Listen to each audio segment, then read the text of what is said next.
ಕರ್ನಾಟಕ ರಾಜ್ಯ ಅನುಮತಿ ಪಡೆದ ವಿದ್ಯುತ್ ಗುತ್ತಿಗೆದಾರ ಸಂಘದ ವತಿಯಿಂದ ಈ ಅಧಿಕಾರ ದುರ್ಬಳಕೆ ಮಾಡಿ ನಿರ್ಲಕ್ಷ್ಯತನ ಮಾಡಿದಂತ ಒಂದು ರೀತಿಯಲ್ಲಿ ಫ್ರಾಡ್ ಅಂತಾನೆ ಹೇಳ್ಬೋದು. ಈ ಪ್ರಕಾಶ್ ವಿರುದ್ಧ ಒಂದು ಪತ್ರಿಕಾಗೋಷ್ಠಿಯನ್ನು ಕರೆದಿದ್ದಾರೆ.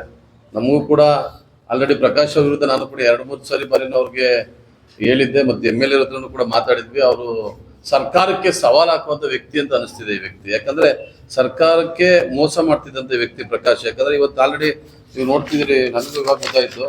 ಇದನ್ನೆಲ್ಲ ನಾವು ನೋಡ್ಬೇಕು.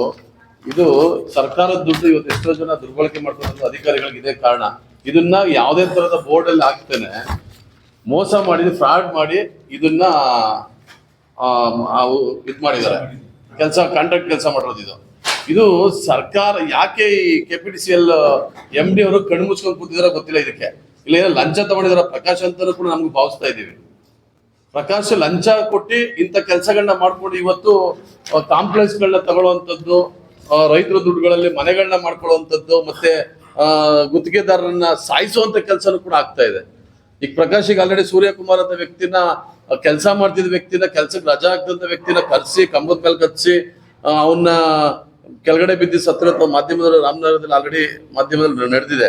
ಈಗ ನಮ್ಮ ಉದ್ದೇಶ ಇಷ್ಟೇ ಸರ್, ಬೇರೆ ಏನು ನಾವು ಇದು ಮಾಡಕ್ ಹೋಗಲ್ಲ. ನಾವು ಭಾರತ ಭೀಮಸೇನೆ ಸಂಘಟನೆಯಿಂದ ಎಲ್ಲಾ ದಲಿತ ಪರ ಸಂಘಟನೆ, ಅವರು ದಲಿತ ವಿರೋಧಿನೂ ಕೂಡ.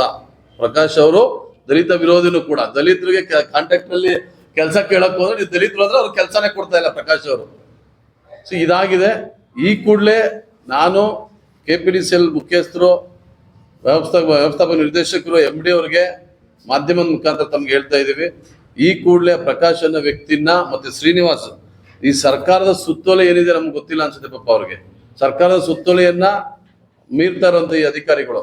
ಒಬ್ಬ ವ್ಯಕ್ತಿ ಒಂದು ಹೋಬಳಿಲಿ ಎಷ್ಟು ವರ್ಷ ಕೆಲಸ ಮಾಡ್ಬೇಕು ಅನ್ನೋದು ಕೂಡ ಸರ್ಕಾರದ ಆದೇಶ ಇದೆ. ಒಬ್ಬ ವ್ಯಕ್ತಿ 16 ವರ್ಷ ಒಂದೇ ಹೋಬಳಿ ಕೆಲಸ ಮಾಡ್ತಾರೆ ಅಂದ್ರೆ ಅದು ಯಾವ ಅರ್ಥದ ಮೇಲೆ ಸರ್ಕಾರದ ಸುತ್ತೋಲೆಯನ್ನ ಪಾಲನೆ ಮಾಡ್ತಿದ್ರೆ ನಮ್ಗೆ ಗೊತ್ತಿಲ್ಲ. ಈ ವ್ಯಕ್ತಿನೂ ಕೂಡ ಅಲ್ಲಿ 8 ವರ್ಷ ಆಗಿದೆ ಬಂದು. ಪ್ರಕಾಶ್ ಅವರು 8 ವರ್ಷ ಆಗಿದೆ. ಯಾವುದೇ ಒಬ್ಬ ಅಧಿಕಾರಿಗಳು ಕೂಡ 2ರಿಂದ 2.5 ವರ್ಷದಲ್ಲಿ ವರ್ಗಾವಣೆ ಆಗ್ಬೇಕು ಅನ್ನೋದು ಕಾನೂನನ್ನ ಉಲ್ಲಂಘನೆ ಮಾಡ್ತಾ ಇದ್ದಾರೆ ಅವರು ಕೂಡ. ಪ್ರಕಾಶ್ ಅವರು ಈಗ ಆಲ್ರೆಡಿ ಸುಮಾರು ಮಾನ್ಯ ಮಾಜಿ ಮುಖ್ಯಮಂತ್ರಿ HD ಕುಮಾರಸ್ವಾಮಿ ಅವರು ಲೆಟರ್ ಕೊಟ್ಟಿದ್ದಾರೆ. ಮತ್ತೆ ಎ ಮಂಜು ಅವರು, ಮತ್ತೆ DK ಸುರೇಶ್ ಅವರು, ಸಿದ್ದರಾಮಯ್ಯನವರು, ಯಡಿಯೂರಪ್ಪ, ಎಲ್ಲ ಮುಖ್ಯಮಂತ್ರಿಗಳು, ಮಿನಿಸ್ಟರ್ಗಳು ಕೊಟ್ಟರು ಕೂಡ ಈ ವ್ಯಕ್ತಿನ ವರ್ಗಾವಣೆ ಮಾಡಕ್ ಆಗ್ತಾ ಇಲ್ಲ ಅಂತಂದ್ರೆ ಈ ವ್ಯಕ್ತಿ ಇವ್ರು ಎಲ್ರಿಗಿಂತ ಸ್ಟ್ರಾಂಗ್ ಆಗಿದ್ದಾರೆ ಅಂತ ನಮ್ಮ ಭಾವನೆ. ಪ್ರಕಾಶ್ ಅನ್ನೋ ವ್ಯಕ್ತಿ ಇಷ್ಟು ಜನಕ್ಕೂ ಸ್ಟ್ರಾಂಗ್ ಆಗಿದ್ದಾರೆ ಅಂತಂದ್ರೆ ಅದ್ ಯಾಕೆ KPTCL ಕಣ್ಣು ಮುಚ್ಕೊಂಡು ಕೂತಿದೆ ಗೊತ್ತಿಲ್ಲ. ನೀವೇನಾನ ಈ ಕೂಡಲೇ ಈ ಪ್ರಕಾಶ್ ಫ್ರಾಡ್ ಅನ್ನೋ ವ್ಯಕ್ತಿನ ಮತ್ತೆ ಶ್ರೀನಿವಾಸ್ನ ನೀವು ಈ ಕೂಡಲೇ ವರ್ಗಾವಣೆ ಮಾಡಲಿಲ್ಲ ಅಂತಂದ್ರೆ ನಾವು ನಿಮ್ಮ ಕಚೇರಿ ಮುಂಭಾಗ ಎಲ್ಲ ದಲಿತ ಪರ ಸಂಘಟನೆಗಳು, ರೈತಪರ ಸಂಘಟನೆಗಳು ಹಾಗೂ ನಮ್ಮ ಕರ್ನಾಟಕ ರಾಜ್ಯ ಅನುಮತಿ ವಿದ್ಯುತ್ ಗುತ್ತಿಗೆದಾರರು ಕೂಡ ತಮಟೆ ಚಳವಳಿ ಮಾಡ್ಲಿಕ್ಕೆ ಎಚ್ಚರಿಕೆ ಕೂಡ ನಾವು ಕೊಡ್ತಾ ಇದ್ದೀವಿ. ಆದಷ್ಟು ಬೇಗ ಪ್ರಕಾಶ್ ಅವರನ್ನ ವರ್ಗಾವಣೆ ಮಾಡಿ. ಈಗ ಆಲ್ರೆಡಿ ನಮ್ಮ ರಂಗಣ್ಣವ್ರಿಗೂ ಕೂಡ ರೌಡಿಸಮ್ ಮಾಡಿದ್ರು. ಅದು ಆಫೀಸ್ ಕಚೇರಿ ಒಳಗಡೆನೆ ಈ ವ್ಯಕ್ತಿ ಸರ್ಕಾರಿ ಅಧಿಕಾರಿಯಾಗಿ ಇಲ್ಲಿ ಕೆಲಸ ಮಾಡ್ಲಿಕ್ಕೆ ಬಂದಿಲ್ಲ.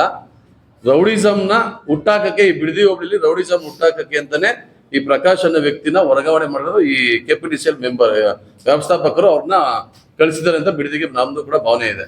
ಈ ಕೂಡಲೇ ದಯವಿಟ್ಟು ಆ ವ್ಯಕ್ತಿನ ವರ್ಗಾವಣೆ ಮಾಡಲಿಲ್ಲ ಅಂದ್ರೆ ನಾವು ಬಿಡದಿ ಹೋಬಳಿ ಒಳಗಡೆ ಮೊದಲನೇ ಹೋರಾಟವನ್ನ ಹೆಜ್ಜೆ ಇಡಬೇಕಾಗ್ತದೆ. ಆದಷ್ಟು ಬೇಗ KPTCL ವ್ಯವಸ್ಥಾಪಕ ನಿರ್ವಾಹಕರು ಈ ಕೂಡಲೇ ವರ್ಗಾವಣೆ ಮಾಡಬೇಕು ಅಂತ ಭಾರತ ಭೀಮಸೇನೆ ಕೂಡ ಮತ್ತೆ ಕರ್ನಾಟಕ ರಾಜ್ಯ ಅನುಮತಿ ಪಡೆದ ವಿದ್ಯುತ್ ಗುತ್ತಿಗೆದಾರ ಸಂಘ ಒತ್ತಾಯನ ಕೂಡ ಮಾಡ್ತಾ ಇದೆ ಮಾಧ್ಯಮದ ಮುಖಾಂತರವಾಗಿ.